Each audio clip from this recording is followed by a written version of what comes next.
This is an interview with Marc Fagel for the SEC Historical Society's Virtual Museum and Archive on the History of Financial Regulation. Today's June 23rd, 2021, and I'm Kent Durr. Marc, thanks for talking today. Thanks for chatting, Ken. Good to talk to you. Yeah, I've been looking forward to it. I'm, studying the regional offices right now, and I think you have the opportunity to give us real good perspective on the regional offices out west there. But before we jump in, I want to get a little bit of background. You're from the Chicago area to begin with? That's right. I grew up in outside Chicago, went to law school at University of Chicago, and then ended up in California, which I thought might last a year or two, and it's been about 30 years at this point. So you went to Princeton. That's right. Did you know you wanted to be a lawyer? I did. I knew pretty young. I had gotten involved following some constitutional law issues in my youth, and was fascinated. I had a very hard time shutting up. I like to get into arguments, and law seemed like a good course to follow. So you went to Chicago, and of course, that's the Chicago school. Did you have any influential professors? Did anything shape you there? I had some great professors, none that had anything to do with securities. I did take one securities law course. I think it was my lowest grade in law school. I didn't enjoy it. I had no intention of going into securities law. I had some great con law. I had some administrative law professor who was fantastic. And that became a little more relevant later in life with the SEC and dealing with some ad law issues at the agency. Okay. How did did you just want to go to the West Coast? Is that how it worked, or did the Morrison Foerster post just open? I ended up out here through the more traditional way of following a significant other. My wife was coming out to Stanford to get her MBA, and I had actually spent my summers as a summer associate in Chicago and New York. I thought I would end up in one of those two cities, and then she ended up getting into Stanford, so I very quickly changed course. I did some law firm interviews out here, and was hired by Morrison Foerster in San Francisco, which ended up being an excellent firm. And I got very fortunate to get that opportunity. And tell me about the kind of work you did there. Did you get into securities pretty quickly? I did pretty much day one. And it's funny when I speak with young associates who are looking for some career advice, I really fell into it. It just happened that the day I got there, there was a securities class action that needed to be staffed. I was the brand new baby associate who walked in the door that day. I got put on a very large Silicon Valley securities class action. I didn't know what any of the terms meant. I didn't know what a class action really was. I didn't know anything about securities law. And I learned very quickly and enjoyed it, and ended up doing that for 6 years. What was it about this stuff that you could do it for 6 years? Why was class action a big thing at that point? Yeah, and it wasn't even so much the class action as the securities aspect and having tech clients. If you're out here, especially back in the early mid-90s, Silicon Valley was really exploding. The internet was just starting off. So we had some really interesting clients who were doing interesting work. The securities angle wasn't even so much securities law as the fraud aspect, and dealing with some really smart, sophisticated people who sometimes made some mistakes, made some judgment errors, sometimes crossed some lines. And it was very nuanced, very complex. And I found the interplay between our clients and then plaintiffs' counsel and the SEC, because I had a few SEC investigations as well, very interesting. So this is a matter of sort of helping tech company management navigate the securities laws, that kind of thing. Yeah, you'd be working with executives who were smart people, who started companies, who did amazing things with technology, really cutting edge work. But at the same time, were out there in the markets raising money. And that was not necessarily their forte. And while they often had excellent attorneys and accountants, they would, at least allegedly, get involved in some conduct that probably was not in the best interest of their shareholders. So watching that interplay between people who may have been fantastic at designing some new technology, maybe not understanding that there are limits in what they can or should be saying to the market, was pretty interesting interplay. So this must have been a neat time. A lot of young people just getting into the business, a whole new business being sort of pioneered. Any other highlights? Cool. Yeah, I had worked on some cases where you get to see. I remember email was still a pretty new phenomenon. I remember probably the first SEC investigation I worked on the defense side. It was actually the San Francisco office, and testimony being taken from people I would later work for. And one of the things that still stands out in my mind is how some of these cases arise and get kind of messy. They were taking testimony of our client, who was the CEO and founder of a tech company that's actually named after him. And they were showing him email after email where, I could see why the SEC would wonder, why did he not understand that some improprieties were taking place? And over, he'd say, I didn't read that, or I wasn't familiar, I didn't understand that. And finally, the staff attorneys, look, why do you think everybody's sending you all this email if you're not taking the time to read it? And I'll never forget his answer. He said, they send me everything. My name is on the building. And it was a really interesting insight into how you could be, that smart, that successful, running that big a public company, and still have things happening that were just not on your radar screen. So that's interesting. You were actually working on the other side of the table with SEC people for a while. That's right. Did that make you want to sort of jump the fence? How did that happen? It certainly helped. Part of it was that MoFo, Morrison Foerster, where I was working, became sort of a pipeline to the San Francisco office. There was an associate maybe a year and a half before I came over to the SEC who had gone there. He told friends at MoFo, a couple other attorneys I knew. I think I was the fourth in 2 years. So by the time that an opening opened up, I had been at MoFo about 6 years. I was coming up on the partnership track. We had just had our first child. And I was interested in making some changes, getting some more hands-on opportunities. And I had all these friends at the SEC saying, this job is awesome. You really ought to come here. And I went and interviewed, and it just seemed a lot more interesting than what I was doing on the defense side. So it actually was a pretty easy decision, as much as I liked being an associate at Morrison & Foerster. Why was it more interesting? Some of it is the hands-on nature of it. Here's a story that I tell. Not that long after I went over to the SEC, I was taking testimony of the CFO of a public company who was represented by my old law firm, Morrison & Foerster. And sitting on the other side of the table was the partner that I had worked for, one of my mentors there, and an associate who was a classmate of mine, both at law school and at MoFo. So she was the same year I was. I'm sitting on one side of the table, taking the testimony of the CEO of the company, and my counterpart's role, she was basically handing documents to the partner. That's what she was doing. And it really made it very clear the distinction between what you could be doing 6 years out of law school, either at a big law firm at the SEC. I was running investigations, very important investigations, all hands-on, a lot of discretion. And, even then, and now it's that much worse at big law, but even then, the opportunities for a mid-level associate or even a senior associate to be that involved in a case were really low. The partners were doing most of the important work, and the associates were basically writing the memos and reviewing the documents. So it was a great change to be able to go over to the government, where I was running pretty major investigations right away. Yeah, that's a good illustration. I want to get a sense of the San Francisco, and it would have been district office back in 1997. What it felt like, what was the culture there? How did people work together? Did people tell stories about the old days, that kind of thing? Yeah, it was an interesting place. It was a very different office when I joined it, most notably the size. I think there were probably 40 to 50, probably about 40, 45 employees of that office. And that includes both enforcement and OC and support. So it was a pretty small office. By the time I left, it was about 110. So it had more than doubled during my years at the SEC. It was, as a result, it was pretty intimate. Everyone was very friendly. It was actually a pretty young office. There had been some new administration not long before I got there.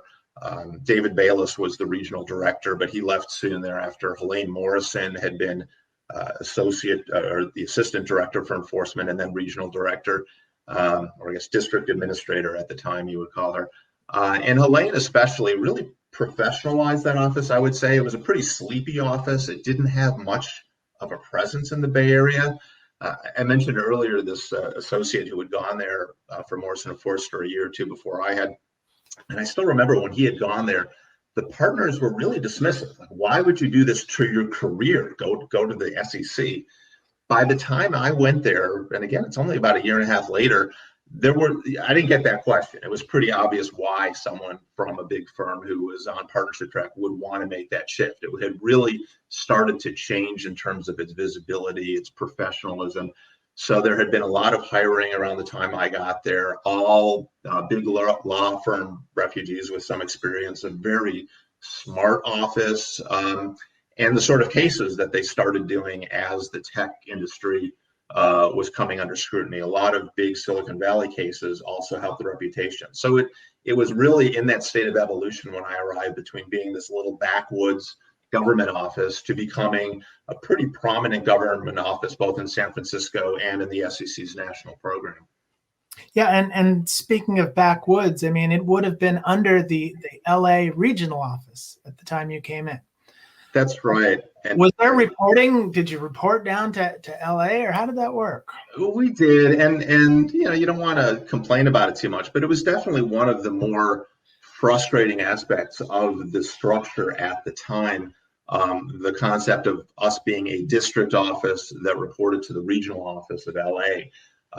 It was an extra bureaucratic hurdle. So after any new case that was going to be filed had been run through the levels of approval within San Francisco, before we could go to Washington, we then have to get approval from LA. So there was this whole extra level of review that really made no sense. Like, why would one other regional office have more insight and the ability to decide whether or not what San Francisco was doing was making sense?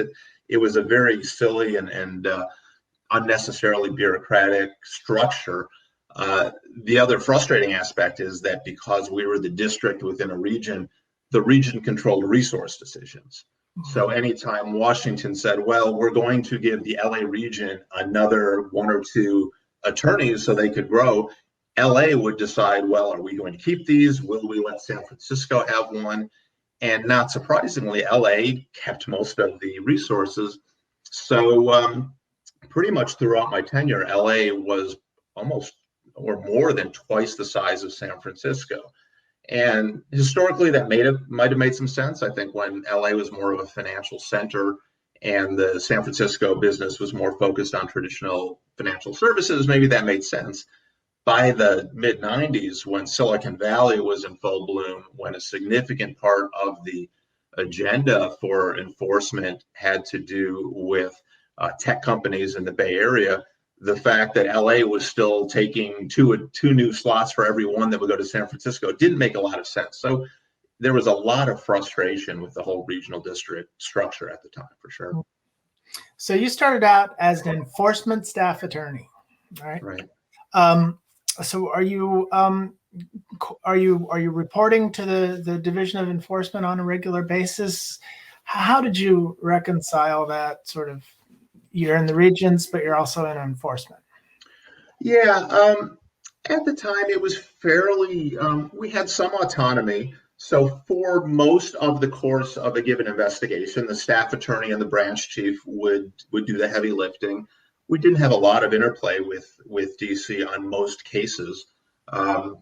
There would be cases where there was some novel issue or some controversy that you would need to run up the flagpole to DC, and that's where senior management within the district and sometimes the region would get involved. So again, you would have these multiple layers of bureaucracy if you were doing something that was novel or potentially controversial, and we would take it up to Helene and then David Bayless, and then we'd have to go to Los Angeles to check with them, and then we'd end up talking to the director of enforcement in Washington.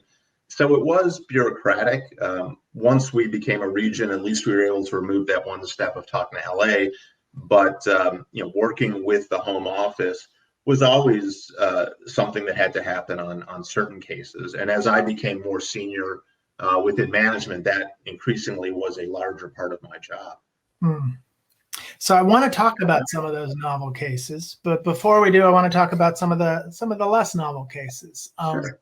There was one that came across my screen, a classic pump and dump, but a couple managed to do it 3 times. Right. And this is a larger case of pump and dump. Tell me a little bit about that particular case. Yeah, I think that's the M&A West case that came up towards the end of the 90s. I think I was a branch chief at that point, and that was after we had started this internet enforcement branch. So it was part of that. And pump and dumps, boiler room cases had always been out there. We hadn't done a lot of those in San Francisco. It wasn't a large part of the program. There just weren't a lot of those run out of the Bay Area. That changed in the internet era, where that became part of the hook for these companies. So in this particular case, this purported company was an internet incubator, and they started a number of smaller internet-related tech companies, all of them created through reverse mergers. And it was your traditional pump and dump scenario where the principals of this whole operation own 90% of the stock. They would start up this company through a reverse merger. They would pump it up, and the other novelty was they pump it up primarily through the internet. So this was still when this was fairly novel, but they were sending out email blasts with promotional materials. They were up on bulletin boards where people at the time were still getting a lot of information about small companies. So that's how they were promoting the company. And they would drive up the stock price through fraudulent statements, and then, of course, dump all their shares on the market. And it was pretty big. I think they, through a series of these reverse mergers and all these little tech companies within their incubator, they raised about $20 million for the principals, which, these days, 20 million, certainly in a post-Madoff world, doesn't sound like a lot of money, but for a largely internet-based operation, $20 million back at the end of the 90s was a pretty big pump and dump scheme. Yeah. What was novel about the way you went after this case? Some of it because our tools were new, and the SEC was always behind private industry. We didn't have the most sophisticated tools, and we had a very savvy staff attorney who was working for me at the time. Great guy, really smart. And he would see these emails, and you'd have to say, okay, who really sent this? And you get a subpoena out to the ISP. We were just kind of learning, how would you track this? Because obviously, it's a little bit different when there is a literal boiler room and you find out who was actually sitting in the room.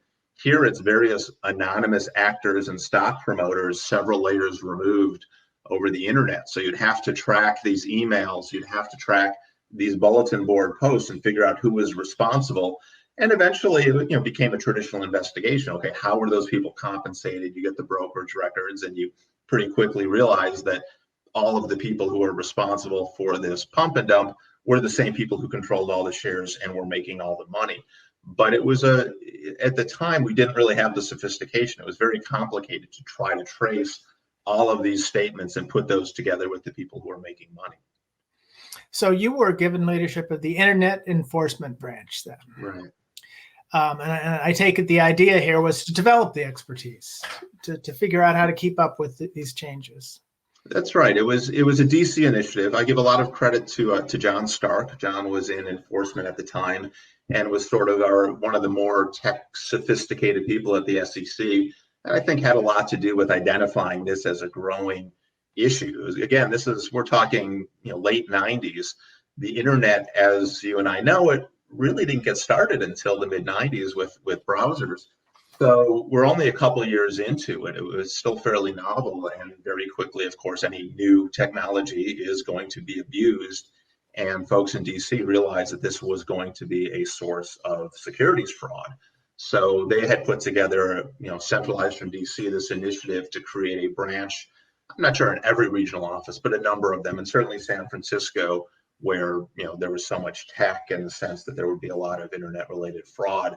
So that was the impetus. So we created this branch. I became the branch chief, and I think I had 4 staff attorneys at the time who didn't do exclusively internet-related cases, but did a fair number in that. And we sort of developed that expertise in-house and with the help of DC.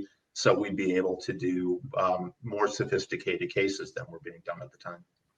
how'd you develop the expertise though? Did you talk to people? Did you just get out there and mix it up? I mean, it was a little bit, because it's the SEC, everything is done sort of by the seat of our pants.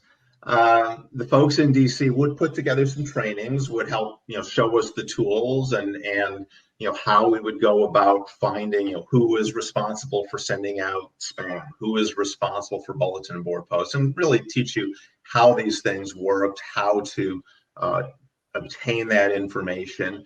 But a lot of it was just trial and error. We would get a referral in our office, or we would do some surveillance. We'd find something online that looked suspicious, and it would pretty quickly turn into a traditional investigation. You're sending out subpoenas for documents, taking testimony, the real hook being that these were frauds that were being perpetrated online, which was pretty new at the time. Okay. So every time we talk about this, it comes back to things eventually turning into a traditional investigation. So did the idea of there being a special internet enforcement branch kind of go away after the novelty wore off? I think at some point, but we had enough to keep us busy for a few years. Just to show how the evolution was, I think the first real internet case we did, it was the first fraud that I think anywhere in the SEC had been identified that was conducted entirely over the internet. It was a case where the perpetrator of the fraud was outside of San Francisco and had set up a pretty nice website to raise money. It was just a straight offering fraud. It was a complete scam. It was a make-believe product. And he didn't raise a lot of money. I think it was maybe a $250,000 case, which is tiny. And I think these days the SEC wouldn't bother with something that small. But at the time, nothing had happened like that. There had never been a fraud that was perpetrated entirely online. And it kind of showed how people could be taken so easily, that by creating a pretty professional looking corporate website, a fair number of people said, oh, that must be legitimate, and sent money to a total stranger based entirely on a website. A couple of years later, we did a case, another fraud that was conducted entirely over the internet, and that was a $60 million case. And this was just 2 years later. At the time, I think that was the largest internet scam. So to go from $250,000 to $60 million in just a year or two just showed how quickly these scams were growing in size. All of a sudden, people sitting in a bedroom outside San Francisco could be raising money from around the world from complete strangers and taking $60 million. So, there was a lot of growth. And then, like you say, at a certain point, it just becomes integrated into the rest of the agency. The novelty wore off. I think people out there became a little more sophisticated.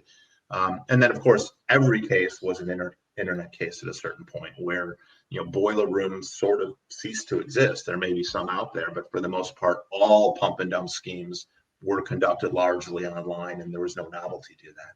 Okay. Any other cases from those early years that were formative for you or for the region?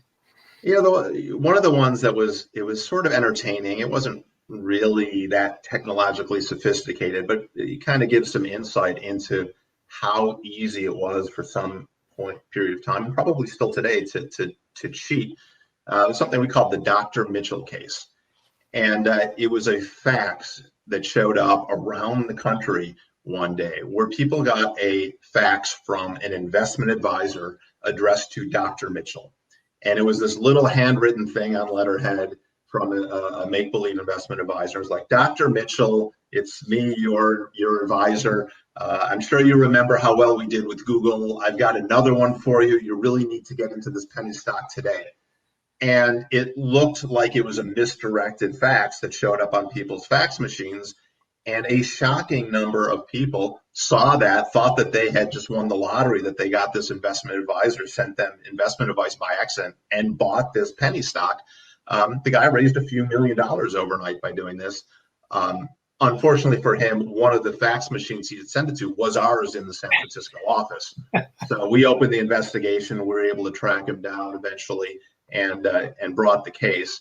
But it showed just how people, and I'm sure a lot of people out there were sophisticated enough to know this might be a scam, but why don't I send $1,000 just in case? And it just shows how easy it can be to perpetrate a massive fraud with just a fax machine. So that was colorful. Toward the end of your time as a branch chief, I think before you moved up, the late trading and market timing starts to hit. Right. 2003, 2004. And did you deal with that in the San Francisco region? I did. At that point, I was an assistant director. So we had, at that point, we didn't have an associate because we were still a district office. So a woman named Pauline Caland and I were sort of co-assistant directors managing the enforcement program.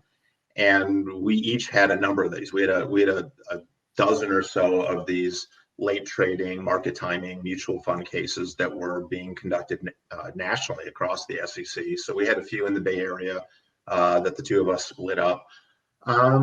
It sort of set the framework for what would later be the stock option backdating case, where there was this market-wide phenomenon, and all of a sudden the entire division of enforcement, as well as OC in this case, that was very involved, all got involved in this nationwide initiative, found a ton of cases, had to sort of triage and say, which of these are we going to work on and bring to fruition?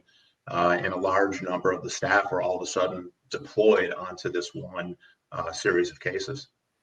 So it sounds like this was something that was directed from DC, from headquarters then, rather than from San Francisco. Well, it was sort of it worked cooperatively. So DC, I think, set up the initiative that this is a problem. And some of that came from the New York Attorney General, let's be frank.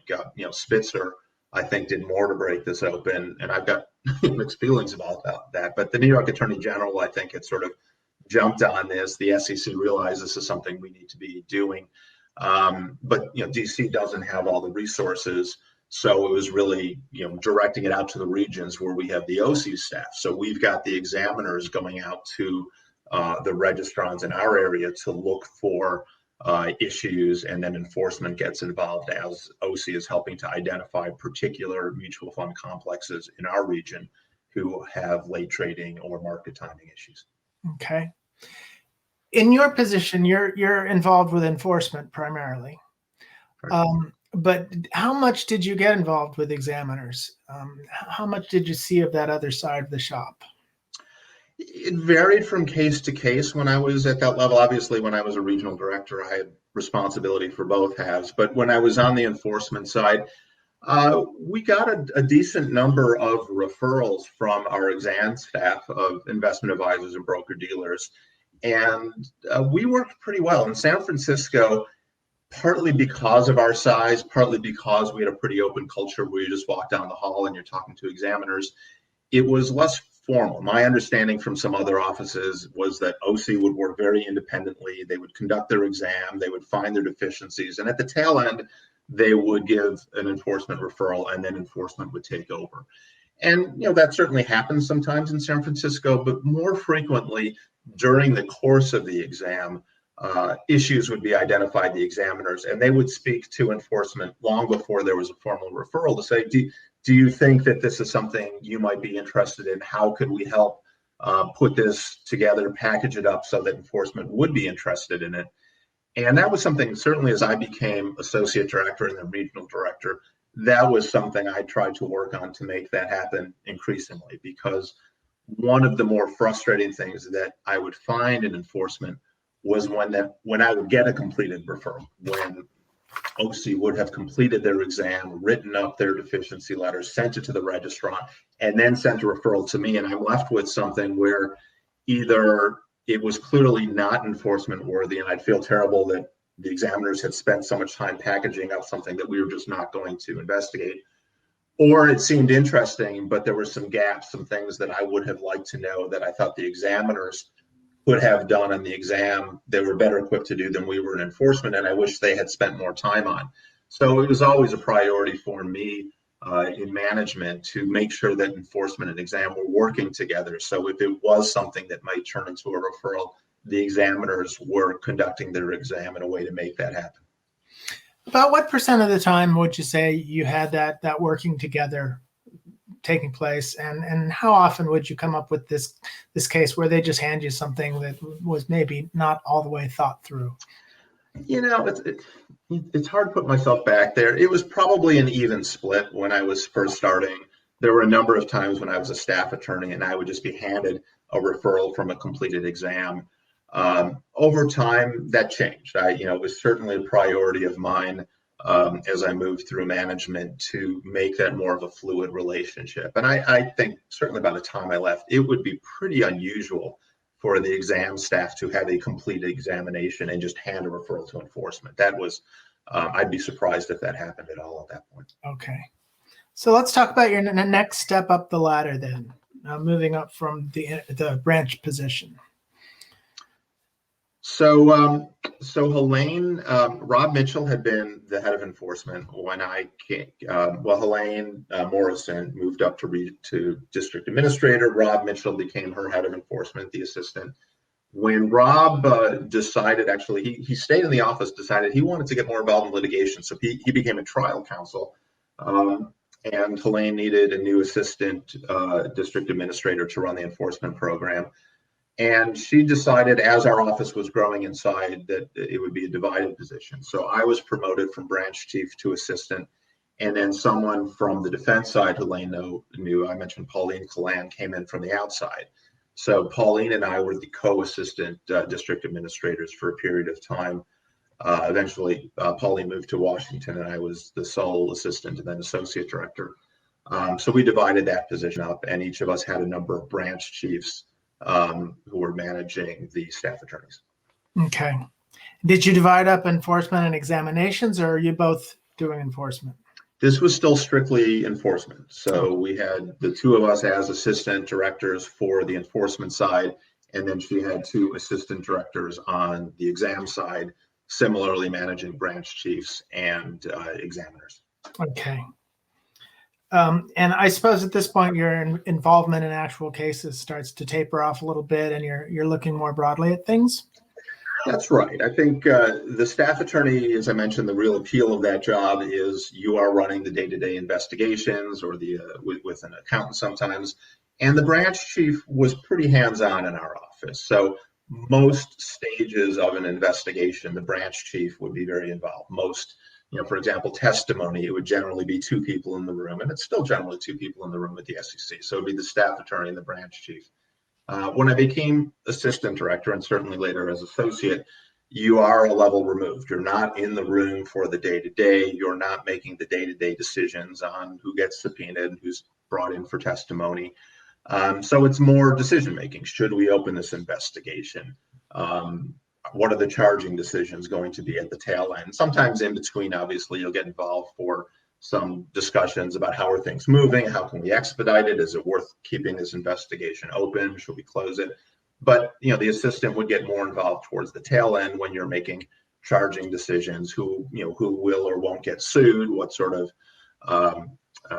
charges will be leveled here. And then also, because we're the region, my role as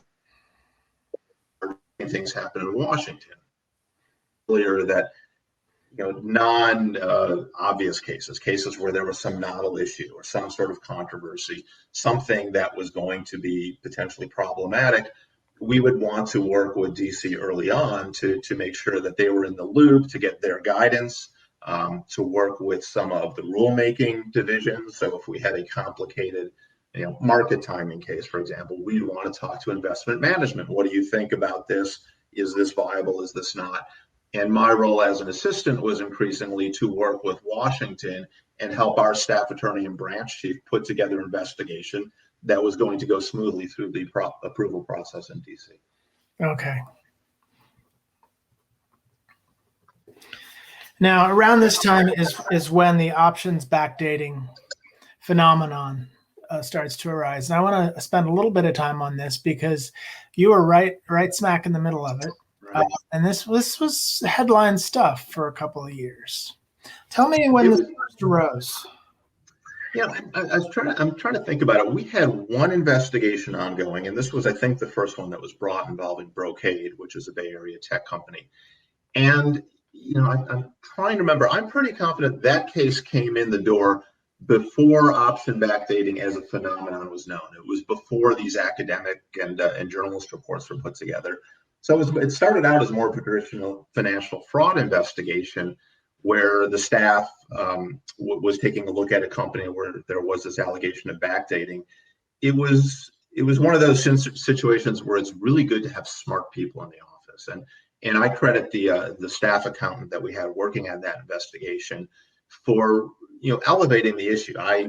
As somebody who was managing enforcement at the time, I think Pauline may have been gone, so I was probably the sole enforcement head in San Francisco. I had no clue what this was. It sounded pretty like an arcane accounting issue. It didn't sound that interesting. It wasn't sort of blood on the floor theft of corporate assets. But I had a very smart and dedicated staff accountant working on that investigation. He's like, Mark, this is real. This is a problem, and this may be more widespread. And it was around the time that we were working that investigation that we realized that these instincts were correct. You started to see these reports come out in the Wall Street Journal. Some academics had put together some studies saying this was a pretty widespread phenomenon. And next thing you know, this becomes a nationwide initiative. And we had literally dozens of investigations in our relatively small office. We were working closely with Washington. It was traditionally in the region, you get a little upset because Washington starts poking their nose in your neighborhood and wanting to take on sexy investigations that you'd like to be handling in the region. This was one of the occasions where we were pretty desperate for help, and these cases were just being parsed out around the country because there was more in Silicon Valley than we could possibly staff out of San Francisco. Why was that? What was it about these cases? And feel free to explain exactly what the mechanism here. What kind of fraud are we talking about? It was kind of colorful because it was pretty clear cheating. It was sort of a sophisticated accounting issue of how do you account for the issuance of stock options. But when you get beyond the accounting issue, it's kind of clear cheating. It's like, if you give stock options at this price, you have to account for them. If you give them at a lower price, so they're worth more money, there's an expense. So all of a sudden you realize all these companies don't want to report an expense. So what they would do is just backdate documents to make it look like they were giving documents on a date that they didn't have to have an expense for them. It was just straight out cheating. You're falsifying documents to avoid reporting an expense. It comes down to that. Okay. And maybe I was naive. I was naive. I with market timing, I think that was the first time that within our office, and I personally realized that something that seems like obvious cheating was not just one firm, but a lot of them. But it was really with backdating that it was so eye-opening that so many companies were involved in exactly the same scam, that it was so widespread. And we never knew exactly why that was. We had some indications. There was one of the phenomena that we identified here was that there's a lot of movement in tech, where you would have both executives and board members and then line level people who were moving among the tech companies all the time. In law, we're used to having the same job for 10, 20 years or for a lifetime. In tech, if you work at the same company for 4 years, there's something wrong with you. And what you'd see is that people would move from one company to another and basically take this scam with them. Well, and would go to a new company and say, well, at my old company, in order for them to give me stock options that have more value, they would backdate the issuance date. I would like you to do that for me. And it just spread, and every company was doing this. And stock options are a big form of compensation too in these. Exactly. So certainly back in the 90s and 2000s, that was a significant, and probably still today, it was a significant way for tech companies and younger startups who didn't have a lot of cash to compensate their executives, was through a large stock option grant. So giving somebody an option package worth $10,000 versus $50,000 was a pretty significant difference. And if you could give them $50,000 without having to tell the market you were doing that, that was a real coup for a company.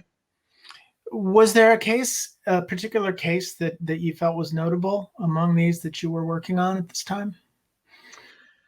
At a certain point, you become jaded because the phenomena was the same over and over. I think there were a couple pretty high profile cases. Apple obviously was a very big deal for our office because Apple, you're dealing not just with a company that everybody has heard of, but where their executives are celebrities. So, in that case and a few others, it got very complicated to make charging decisions where you didn't always know which executives knew which information, and they did have the defense of how do I know, as somebody who started a computer company, how you're supposed to account for stock options? Nobody knows that. My accountants are taking care of it. So there were some real complications in proving scienter, for example. So that stood out of just how complicated some of these were in terms of getting the liability up the chain to senior executives. The other thing that really stood out in a few of these cases was the involvement of lawyers. We had brought cases against lawyers in some of our cases in San Francisco. The pump and dump cases often had a lawyer involved. But I think this was the first time where we had a lot of public companies where general counsel were involved, because stock option grants generally went through the general counsel's office. So all of a sudden, we're investigating and bringing cases against some GCs of and pretty prominent names in the Bay Area. These were names that were known to us personally, and it adds an extra layer of challenge when you are investigating and possibly suing somebody who maybe you or your friends knew by reputation. You're throwing that into the mix. You've got complicated privilege issues, and just there, but for the grace of God, go I. When you're evaluating the conduct of another attorney, it's like, is this right? Is this wrong? Would I have done something like that? Were I in that position? So those cases were really touchy and tough. And these were mostly general counsels rather than outside counsel that you're looking at? Yeah, the outside counsel, there were some allegations of their involvement in some of this. I mentioned before, how did this spread so far? And there was the perception that when you had some of the same, and I don't want to name particular firms, but some of the same law firms were involved in setting up the programs at multiple companies, there was a sense that there may have been some common linkage there. We didn't end up bringing cases, I think, with the scienter, and it certainly wasn't an outside counsel who was there physically changing documents to change the date of an option grant. That was generally the general counsel. So we didn't get into bringing cases against outside counsel that I can recall, but that there was some involvement of outside counsel, and that made it even more complicated in terms of privilege issues. Okay. Did the SEC have any pre-existing tools that it could put to work on something like this, or was this kind of an out of the blue thing? I think we had some of those tools through the market timing late trading cases, at least in terms of how does the agency coordinate a nationwide enforcement initiative. But I think in terms of scale, this was even larger. And, it's a bureaucracy. So I think a lot of it we were generating on the fly, creating a working group. The last thing you want to have is San Francisco drawing certain lines about what cases we would or wouldn't bring, and then Washington or New York doing something different. So there was much greater national coordination. We had regular phone calls to share information about what were you seeing, how are you doing this, what are your decision-making processes here, trying to be more consistent. And that was something that was relatively new. We had to do that in market timing as well, but this was, I think, a larger scale, where it was not just every regional office for itself until the day you bring the case and you're getting the commission involved. This really was, from day one, coordinating nationally. So we're trying to be consistent across the country. Interesting. And you'd think that would have had lasting effects. It would have been a good thing generally to get a close working relationship like that started. It's certainly helpful. You would like to think as an investor that the regulator is being consistent, but realistically that doesn't always happen. And I certainly experienced that when I returned to the private sector, and you would see dramatic differences among the regions and the home office and how they would do certain investigations and how they would make decisions. And I think just in a routine investigation, if you are a staff attorney in San Francisco, it's not necessarily welcome to have someone in Washington tell you how to do your job. But in a case like the situation like backdating, where there are 150 investigations nationally, it really does help to have that sort of centralized decision making of how should we go about this so that you're best using resources and not bringing cases that vary greatly from office to office. Okay. So it in an issue like this, a big new issue, sort of those tensions between, leave us alone, let us do our job, those sort of get relaxed a little bit, and you're actually looking for more help. You're a team. You want to be team players, and there is always that tension between wanting to, thinking you're a staff attorney, a supervisor in the region, you know how to do this, and then recognizing sometimes that this is bigger than my investigation. We want to act as an agency. Right. Well, this is about the time that they flatten everything out. Going back to my regional office, putting my regional office hat on again, and it's an organizational thing, but it's got to have some impact. Is essentially you guys come out from underneath Los Angeles. All the districts get to be regions again, with a notable exception, which is Seattle just goes away, right? Well, Seattle had been gone for some time, so they were no longer. By the time I came into the office, they had already been gone. We had a few examiners who had started their careers in the Seattle office, but they had pretty much been phased out by the time I got there. The change to being a regional office was huge. I give the credit largely to my predecessor in that role, Helene Morrison, who had been pushing for that. And I remember she and I and Pauline had done a lot of studies and how are other agencies constructed, and really trying to push Washington to recognize why this bureaucratic structure of district offices reporting in regions didn't make sense. It was a waste of resources. I think that there had been a perception by the chairman who had started that structure, Arthur Levitt, that he just didn't want so many direct reports from the region, so let's compress. And helping Washington recognize that having multiple regional offices report in can be managed, would not be an additional burden on Washington, but would free up resources that were wasted of having multiple districts report into regions and having this resource misallocation by having this crazy structure. And it was a huge change. It gave us a lot more autonomy. It made things go a little more quickly because we didn't have that extra bureaucratic hurdle.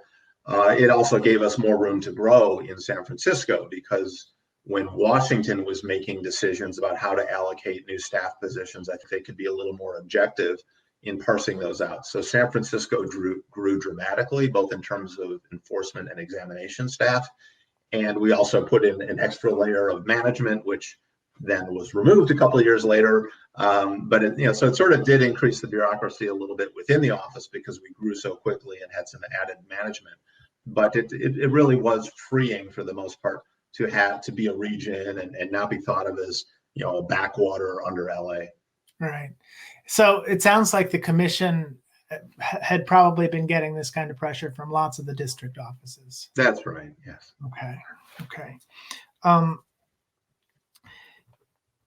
How did you, and we can sort of move into when you become regional director. But since we're talking about the structure here, I mean, you've got San Francisco regional office and you're covering Alaska, Idaho, Washington. How do you cover all that area? Yeah, so we had 6 states, I believe. So it was a very large geographic region in terms of population and registrants. Not surprisingly, the lion's share of our work was in San Francisco and Silicon Valley, both enforcement and examination. But it was always a priority to make sure that investors in the other states and registrants and public companies in other states recognize that there is a regulator involved here. So there was always that balance between doing the work that's in our literal backyard and making sure that some registrant in Montana isn't feeling that they could get away with murder. So there were a couple things that we did. We did try to have regular meetings with state regulators throughout the region. So we had annual meetings. where we would get together with regulators throughout the region, talk about what everybody is doing, hear from them, what are they seeing locally, and have them hear from us. What are our resources? What can we do to help? When should they be giving us a call to see if the SEC can be of assistance to the state regulators? So we wanted to make sure we had that presence. And, for the most part, that worked. We would periodically, we had examinations from throughout the region. We would bring enforcement actions from throughout the region. And it was something we were certainly conscious of, making sure that, okay, maybe this case in Idaho is a little bit smaller than we would bring if it happened in Silicon Valley, but it's important to bring a case in Idaho so that investors know the SEC exists, so that people running pump and dump scams understand that they are at risk of being caught the same as if they were in the middle of New York. So it was a priority for us to make sure we had that regional-wide touch. If you had like a mining case, would you call up Denver and say, hey, how do we deal with this? Yeah, you always wanted to be respectful of the expertise within the agency and recognize that there are some cases other offices are better equipped to handle. There's that tension between wanting to do cases within your region, wanting to personally be involved in everything that's within the region, and recognizing that sometimes things aren't playing to your strength. So, those calls would certainly be made. And then sometimes, the state regulators had relationships with the Denver office, for example, and would give them a call, would know who to go to for that sort of case. So it tended to work out. Okay. So tell me about your step up to the regional director's position. Did this come shortly after that whole realignment that we were talking about? Yeah, it was right around there. So I had been appointed assistant and then associate in 2003. And it was about after 5 years of running enforcement in 2008 that I became regional director. Helene Morrison had returned to the private sector. And I was promoted from within by Chairman Cox. And it was I think it was shortly after we had become a regional office. So I was appointed as regional director rather than district administrator.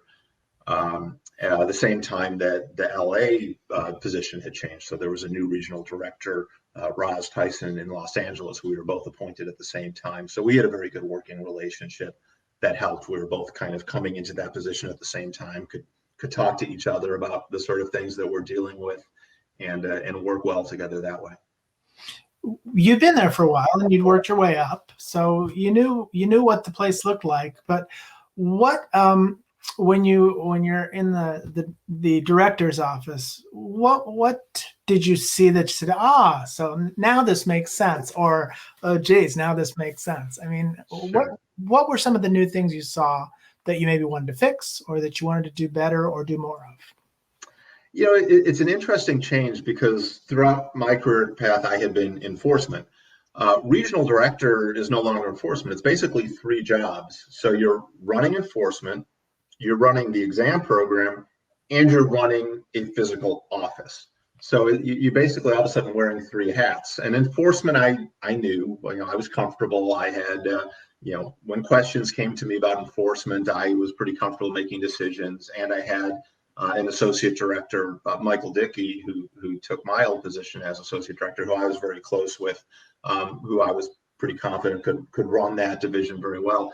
The exam program was new to me. I knew examinations through working alongside them, as we've discussed earlier, on referrals and the like. But to actually manage that division was new to me. So I had to learn not just the people in the office, which had grown significantly, but what they did, what their strengths were, where we could beef things up. And then you've got your third hat, which is running this office, hiring decisions and promotion decisions. Everything from working with the union in terms of office policy to office space. One of the things that I had to deal with for a year or two was we did a massive physical office. We ended up not doing a relocation, but we were potentially relocating. We did a massive rebuild. And when you are a lawyer who doesn't know anything about real estate, and all of a sudden you're learning how to manage a massive real estate change, that was something new, and working closely with DC. And that was, a new part of the job, how you're dealing with everything as arcane as where do you put the printers so that the union isn't upset about people walking too far? So, that was a very new hat to be wearing. And I imagine you're talking with headquarters a lot more than you did before too. That's right. I mentioned earlier, as you become a manager within enforcement, increasingly your role is to navigate through DC. For the regional director, that was almost my entire job on the enforcement side. Obviously, I would get involved in decisions on opening new matters or charging decisions, but most of my role within enforcement was working with Washington in terms of initiatives they might have, or cases that we were working in San Francisco where you foresaw complications, and making sure that your team in San Francisco could do their job smoothly. So spending a lot of time with Washington to vet those cases and work out issues and deal with sort of the internal politics of who would do what and what decisions would be made. So that was a very big part of the role. Any notable cases from this period when you're sort of working this administrative angle that we should talk about? We still had the tail end of the backdating cases, so we were winding some of those down. It's funny, what sticks out in my mind at that point, and partly it's because I was a little bit less involved in the day-to-day, is really how much things changed. It wasn't that long after I became regional director that the whole Madoff scandal arose, and that changed my job and my focus dramatically. So, that tends to stand out more than particular cases that were brought towards the end. We did do some interesting work. Again, we were trying to be cutting edge in San Francisco, dealing with new technologies. So there were issues of, Reg FD, fair disclosure, for example, that were coming out in the internet context. So one of the last things I dealt with as regional director is, how do you deal with the issue of social media, for example, where public company executives are making statements on social media that were not being contained in press releases? Is that compliant with Reg FD? So that was one of the stickier situations. The other thing that, now that you mentioned it, I remember from the tail end of my tenure as regional director, had to do with private resales of pre-IPO stock. After the 2008 financial crisis, IPOs were not flowing quite as freely, but you did have these unicorns. You had very large tech companies in Silicon Valley that were growing very quickly, and there was a market that was coming up for their privately issued securities, issues that had, securities that have been issued to employees and executives, and there was a marketplace for those before the company went public that was, not specifically regulated and hadn't been dealt with by the SEC previously. So we started bringing some enforcement actions where we had seen resales, secondary market resales of pre-IPO securities, and that was certainly something novel. And again, is this a phenomenon of the tech company culture, or the nature of the tech companies?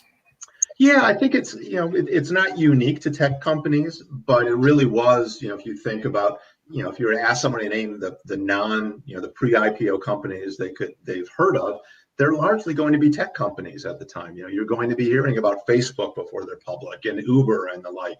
So it's the tech companies that are best known in the marketplace. And not surprisingly, those are the ones where there is this pent up demand. People want to get stock in these companies, but it doesn't trade yet. There's been no IPO. So where there is demand for something, there is going to be a market for it. And that tended to be the pretty high profile technology companies in Silicon Valley.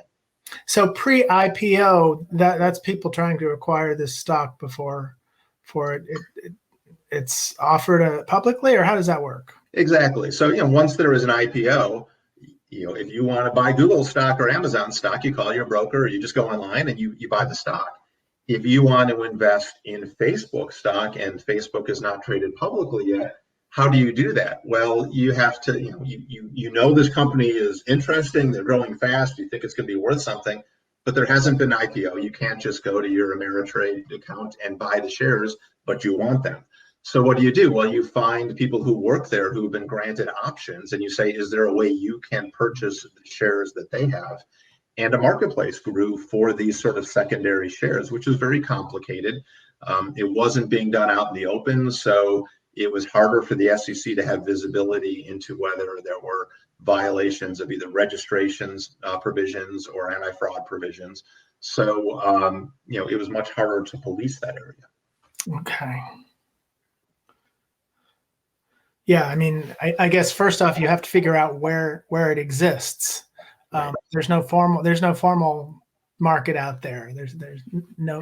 It wasn't obvious, but then, not surprisingly, people are innovative. So companies started to arise where that was their business model of basically brokering these shares from employees to third-party investors who wanted them. And okay, what is their registration status? Are these companies properly registered with the SEC? So we got involved in primarily registration, but sometimes disclosure, where again, whenever there's a market, there is going to be somebody abusing it. So there would also be some fraud issues where people would be out there saying, I can get you Uber shares, and they couldn't, but they'd be taking money in the interim. Okay. Well, you talked about Madoff and the effect of that. And let's just jump right into that. Tell me when the Madoff case first rippled over to the West Coast.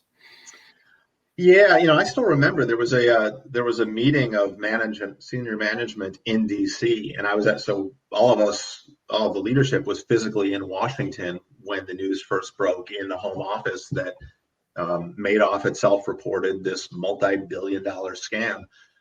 I had the luxury of not knowing who Madoff was. It wasn't really an entity known to the West Coast, and we didn't touch it, so it didn't involve us personally, but certainly what it did to the agency in terms of reputational damage and the ripples, that was, you felt that immediately. I can't overstate how much it changed everything about the agency, both in terms of leadership turnover. We got some changes there, and then completely rebuilding the agency to deal with what literally could have been the death knell. There were people in Congress saying, let's just disband the SEC and start over because of this disaster. So, we were living with it every day for years. And you took an active part in this restructuring of enforcement, right? Yeah, I wore a few hats. So it really became my life as regional director. I was almost checked out of the day-to-day operations of San Francisco. To some extent, because of so much was going on. One of the things I did is, because of our physical and lack of touch with what had happened, I was tasked with doing a sort of internal investigation of what had gone wrong in that investigation. So the inspector general had been the one to take the lead in investigating the various Madoff inquiries over the years. That was then handed over to me to do sort of an internal review. I didn't go and take testimony, but reviewed all the testimony transcripts of the testimony that have been taken of SEC staff to decide, are there certain things that should flow from that. So I was very involved in that review, and then all of the regional directors were heavily involved in restructuring the enforcement division and then later the examination division, and that was very hands-on. That was all inclusive, and we spent much more time as regional directors focusing on all these new initiatives and restructuring than we did, might have done a few years ago, when our focus was what cases are we going to bring and what exams will we conduct. Right. Hopefully the regions were running on their own pretty well, so you could go off and do this other stuff. Yeah, it helps to have some good leadership within your office. So if you're in DC for a few weeks redesigning, some aspect of enforcement, you're not worried about, is something blowing up back at home. Can you walk me through this process of sort of rebuilding enforcement? How did you start, and who are you working with? All of that stuff. Sure. So Mary Shapiro, who was chair, brought in Rob Kazami as the new enforcement director when Linda Thompson left. And Rob was not an SEC person. He was a former assistant U.S. attorney, but he did not know the SEC that intimately. His mission was basically blow up the place. He was given marching orders that the SEC is in trouble. Everything is fair game. Do everything you think is necessary. And he put together all the regional directors and other leadership to basically say, let's redesign everything. and sort of a bull in a china shop. And you had mixed feelings about that. Partly it's like, well, a lot of things we do well. We've got really smart people now. In San Francisco office, we've got smart staff attorneys. They do great investigations. We didn't mess this up, and why are you telling us we have to redo everything? So there's some frustration. There are things that work. There are good people doing good things, and you're given this mission that no, well, everything you do is wrong. Rebuild it. So that was difficult. On the flip side, it's sort of free because all of us who've been there a long time had a wish list. Like, well, if I were rebuilding this agency, here's some things I would really want to fix, and we were given license to do that.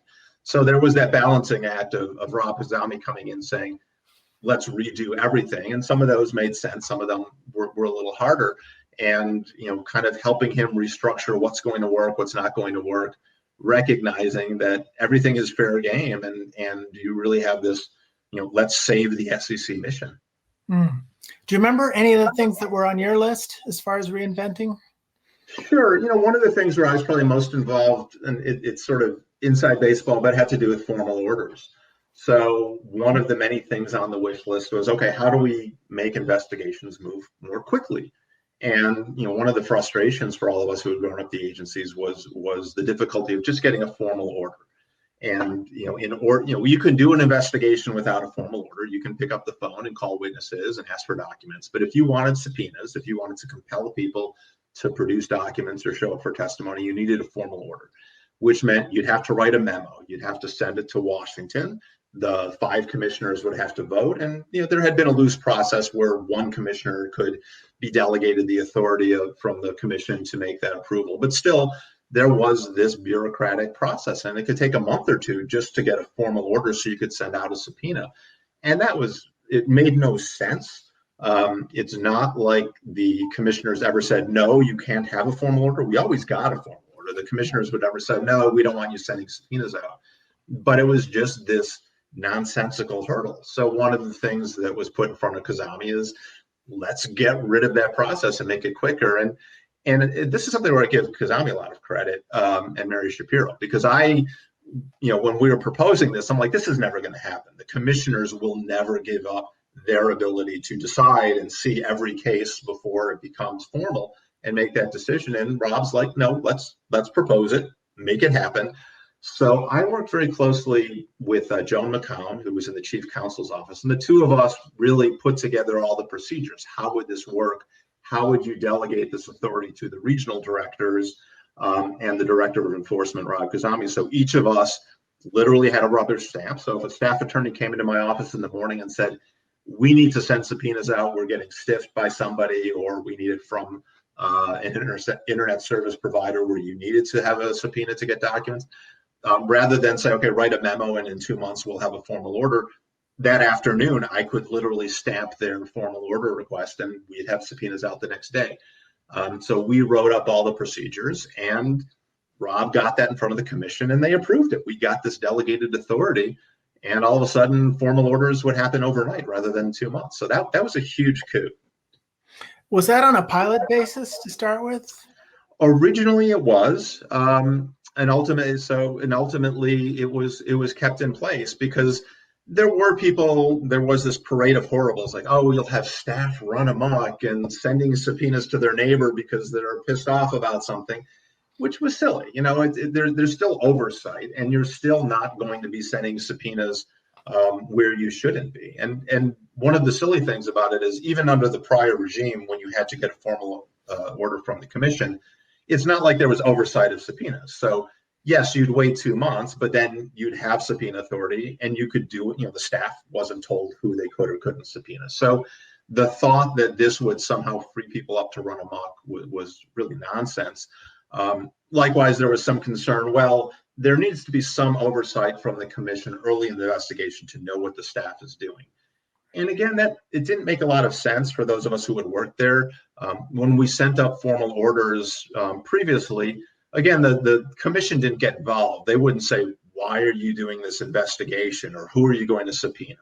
They'd see our memo, what we were doing, and it would be rubber stamped. So it didn't really change things dramatically. All it did is make investigations go more quickly. So it survived, it thrived. I think it helped the staff immensely. It was something that was later reversed, and I think in the new administration they've gone back. So there was a period during the Clayton administration where the enforcement lost delegated authority for formal orders, and now I believe it's back. Okay. But it's just really a matter of making the regions and enforcement in general more nimble, more able to move more quickly. Yes, which most people would think is a good thing, but it is a large bureaucracy, and to ask people to cede some control is always a challenge. But that was one of the upsides of Madoff, is I think there was a recognition that you need to have a more nimble enforcement staff. Okay. Now, the interesting thing is your involvement with examinations and OC, I guess, was fairly limited early on.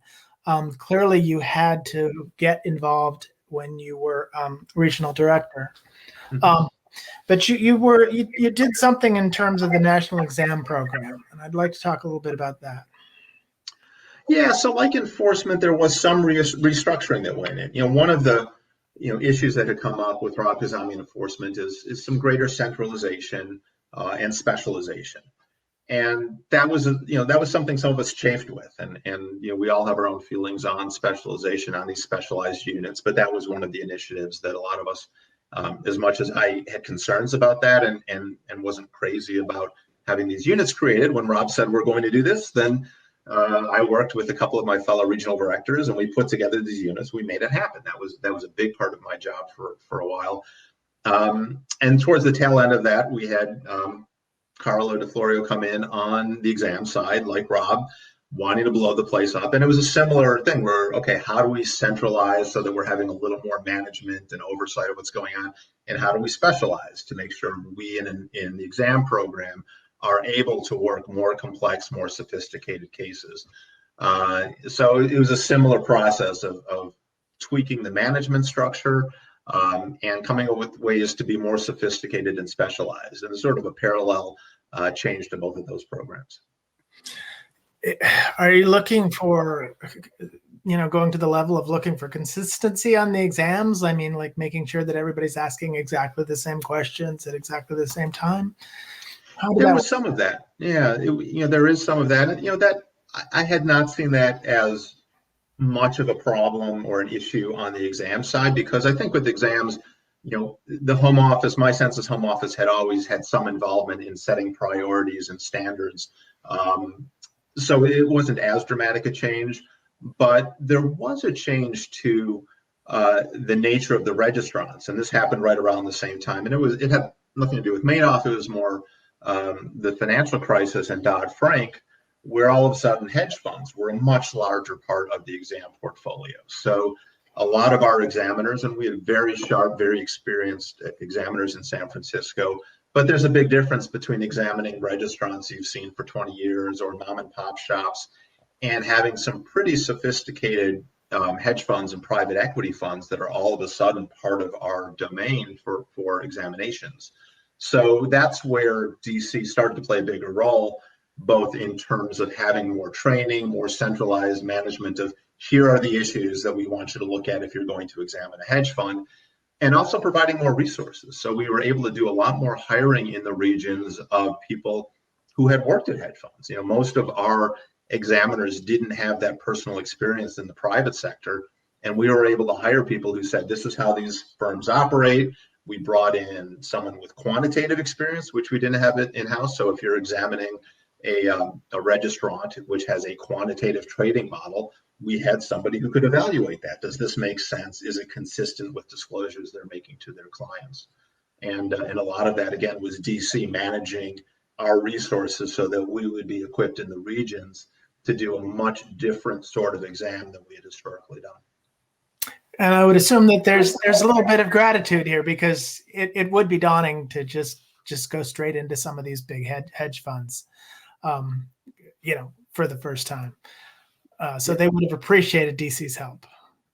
Everyone has mixed feelings, and one of the things I had to navigate as regional director is that tension between people who are used to operating without as much central oversight and now being given marching orders, both in enforcement and exam. So, I'd like to think that our local exam staff appreciated both the opportunity to do much more interesting and novel examinations than they had historically done, and being given the tools to do so. But obviously there's some growing pains, because people who may have viewed themselves as the expert in the region is realizing that expertise is not necessarily relevant to what we are now, being asked to do. How long were you in this post-Madoff mode of taking things apart and putting it back together again? It was my last few years at the agency. I had become regional director in 2008. I don't remember exactly when Madoff blew up, but it was it was not that long after that, and I left in 2013. So, it was really my last few years there were both building a new SEC and then managing a new SEC. And my role, even after the reorganization and recreation of enforcement exam had been completed, my role changed as regional director. Sometimes for the better, sometimes not so. The role of regional director became much less interesting to me and satisfying, and that had a lot to do with my ultimate decision to leave the agency. Because of the more centralization going on? Is that why it became less interesting? Yeah, I would say there are two factors. One is centralization, and one is the specialized units. So in terms of centralization, my favorite part of being regional director when I first came out, besides managing San Francisco, which, I love the people in San Francisco. We had terrific people. We'd grown up together. Being able to grow that program was great. But the other thing I like most about being regional director was the relationship with the other regional directors. We all had, we had sort of a growing up together within the agency. We were very close on a personal level. My best friends at the agency were some of the other regional directors. There was sort of this trial by fire at the time of Madoff of all working together, huddling up and rebuilding. But we also had an understanding of the regions that Washington didn't really understand. The head of enforcement and the head of the exam program, basically each of them assumed that you worked for them. So the head of enforcement assumed the regional director was an enforcement employee, and the head of exam assumed that the regional director was an exam employee. They didn't understand that you were actually doing both of those things, and this third hat of actually having to manage an office. The director of enforcement and exam, they didn't have to manage a physical building, dealing with growing the office space, making sure the trains are running on time, and didn't have a lot of sympathy to that. Whereas the other regional directors, we all spoke the same language. We were all confronting personnel issues and administrative issues. We had someone in DC named Jim Clarkson, who's passed away, sadly. But Jim was a hero to us. Jim was one of the greatest guys I've ever known, smartest guys. And his role in DC was helping the regions coordinate and deal with these other issues beyond just enforcement exam, but actually managing an operation of 110 people on a day-to-day basis. And that dissipated. That sort of role as a regional director managing this group became much less relevant than working for the DC, this new centralized outfit. So centralization really did change that collegiality and that sense that the regions were doing something different than what was happening in Washington. So that was a change, but the other was specialization. And I mentioned the mixed feelings we had. The units, it's clearly the right thing to do. And again, I give Rob Kazami a lot of credit for realizing if the SEC is going to do more sophisticated, more complicated, meaningful work, we needed the ability to handle emerging areas. That took more specialization. Some of us chafed against that. My favorite part of being a staff attorney and then a branch chief was that I could work on everything and be a generalist. And this concept that you could do nothing but FCPA cases was foreign to me. But it was the right thing to do, and I helped him put it together. I was one of the culprits who made the agency into these groups of specialized units, but it also meant I ceded management in the region. So all of a sudden, this enforcement staff that reported to me, where I oversaw the investigations, the most interesting and innovative investigations in the office are now being managed by a unit head. I understood why that had to happen. I helped design it, but it also made my job much less interesting when the most interesting cases in my office are no longer coming to me for decisions. They're going to a unit director. So that made the job much less satisfying. That's really interesting, because one of the one of the baffling things about the whole regional setup is for years there's the two masters. The people in exams are working for OC, or before that they're working for trading and markets, and people in enforcement are working for enforcement, but also for the regional office. It sounds like this is the point where that kind of had its inevitable outcome. Yeah, because that was always part of it. Yes, of course. Even when I was a staff attorney, if I'm going to do something or suggest something that's off the beaten path, obviously the director of the division enforcement is going to be the decision maker. There's no question when Steve Cutler was the director of enforcement that Steve Cutler was going to be the ultimate decision maker. It wasn't going to be me. It wasn't going to be Helene Morrison, who was running enforcement in San Francisco. So that was always there. You knew, who was ultimately in charge of that program. But at the same time, Steve Cutler wasn't calling me all the time and saying, let's check in every week on how things are going. I worked for San Francisco. I felt that pride in being part of the San Francisco regional office and that autonomy on a day-to-day basis. And by the tail end, that there was much less of that. You are working for a unit director in another office. You are working for the division of enforcement or the division of examinations. And that's a very different feeling. It's at the end of the day, you're doing the same thing. You're trying to do the best investigation or best examination you can. You're all working for a team where you want to be consistent nationally, but there is that sense that ultimately you are working for people far afield from you, and that really does change the atmosphere a bit. Okay, so you took off in 2013, right? Right. And you went back to, was it the same firm or did you go back to a different? So I started my career at Morrison Foerster. I then went to Gibson Dunn as a partner in 2013. But yeah, I think one of the things I see all this criticism of the revolving door, and people complain about the revolving door and does that create conflicts? I'm a fan of the revolving door. When I was in San Francisco, I hired almost exclusively from the large firms and the enforcement side, certainly. And I thought it was healthy to bring people in, and I thought it was healthy to have people then go back out to big firms.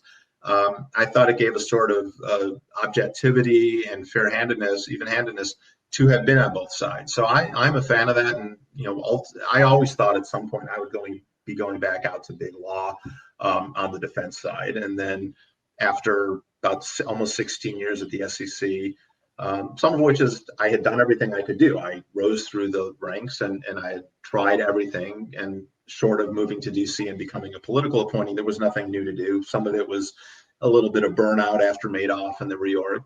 And some of it is just personally, I've learned so much about SEC investigations, of the securities law, it would feel really nice to be able to help people who are in trouble with my knowledge. So I always felt that there was something healthy in going back out and taking that experience to the private sector, and was very happy to do that. Okay. And at this point, you've managed to become semi-retired, right? I have. So after leaving, I spent 6 years at Gibson Dunn, basically on the opposite side of the SEC. So I had a blast. I had some great clients. I had some really interesting cases, and there was something fascinating about sitting on the opposite side of the table from the SEC, and often from the people that I had hired in San Francisco. So I enjoyed that, but big law has its tolls, and practicing on the defense side emotionally is tough. And after 6 years of that, I've been practicing securities law almost 30 years. And as we said up front, I fell into that just because that was the case I was handed my first day as an associate. So after 30 years of this career, I decided, I'm going to take a break, and decided to just kind of leave the law entirely. Okay. Is there anything else in that 30 years that we haven't talked about that we should? Any memorable cases, people, stories? A lot of it is the people. And yes, at the end of the day, you want to do good work. You want to bring good cases. You want to, have an exam that you feel that you've really helped uncover improprieties or help a registrant operate better. Those are all, you feel great pride in that. But what made the job great, the reason I stayed 16 years, and when Helene Morrison had hired me, I gave her a 3-year commitment, and I thought, okay, 3 years and I'll go back to MoFo. The reason I stayed 16 years was largely the people. San Francisco in particular, hires, has the luxury of really being the only game in town. So if you are in the regulated entity industry, or you are a big law practicing securities law, and you want to do something public interest, you want to wear the white hat, you want to go to the government, the SEC is it. If you're in DC, there's a lot of government opportunities. If you're in New York, there's a lot of jobs for you. If you're in San Francisco, the SEC, and certainly increasingly over my years there, really became the place to go, and therefore had the luxury of hiring just phenomenal people. So that made it exciting every day, made it fun every day to go and be surrounded by passionate people, really smart people. And the same in other offices. The regional directors that I got to know in other offices were a terrific resource for me when we were going through difficult issues, whether it's dealing with the union, which was increasingly part of our docket, dealing with the reorg. It helped to have passionate leaders in other offices that I felt very close with.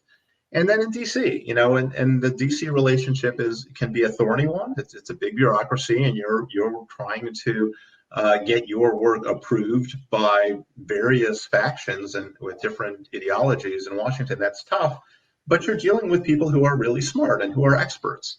And whatever perceptions people may have about government, the SEC has just some of the best people, the smartest people, and that made it a fantastic job.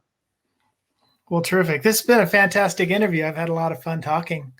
I really appreciate you taking the time today. Absolutely appreciate your time.